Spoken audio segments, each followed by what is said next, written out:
Well, recent weather conditions in California leads to high vegetable prices expected to persist into spring. This, coupled with new trucking regulations, could shift traditional roles for East and West Coast produce growers.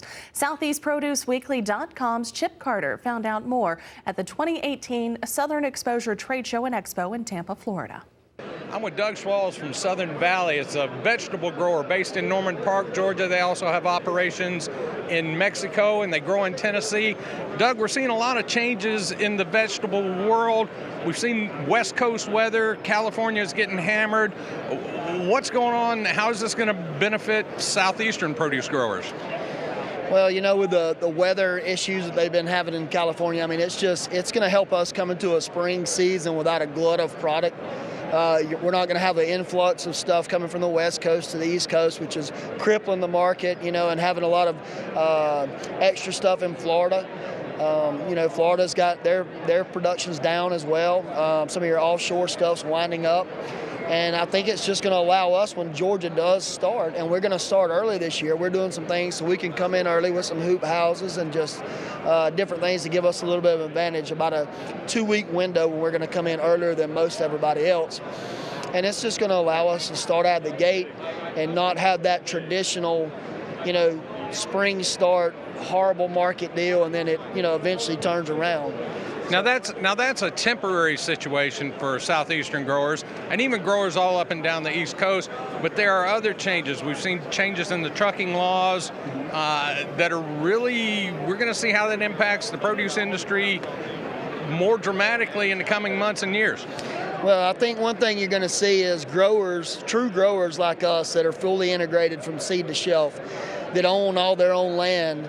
For us, it's about efficiencies. If we can figure out a way to where we can start growing more items, and when I say more items, I'm talking about non-traditional items for East Coast, such as cauliflower, broccoli, green leaf, red leaf lettuce. If we can start growing those items and give customers more of a one-stop shop, where, you know, traditional, you have a truck coming from California that could get here in 3 or 4 days. Now with the new e-logs, it's going to be 7 days, you know. And on top of that, you're going to have a truck that used to be $5,000–6,000 is going to be a $9,000 truck.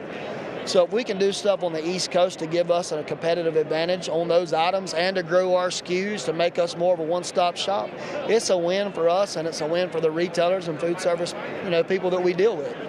No, we think of items like broccoli. We don't think of that as a Southern item, but you've recently started growing broccoli. And what other kind of items that we think of more as traditionally West Coast items do you think Southern growers might get into? Well, yeah, I mean, broccoli, cauliflower, lettuces, green leaf, red leaf lettuce, cilantro. You know, and for us, we're trying to start at a small scale on those items and figure out what makes them, you know, what makes them work. I mean, we've been farming for 6 generations, but we haven't farmed those items. So, I mean, there's always going to be a learning curve in anything you do. But I think it's the companies and the true farms that are willing to take risks and are willing to get out there and try something new and figure out how to do it. Because I know that us personally as a company, some of our greatest victories have come from horrible defeats. You know, so I mean, you're gonna fail, and if you're not failing in farming, you're not trying hard enough. Agriculture is an evolutionary industry. We will see some changes ahead temporarily due to weather conditions on the West Coast. Moving forward, due to new regulations. In Tampa, Florida, I'm Chip Carter reporting for SoutheastProduceWeekly.com and RFD-TV.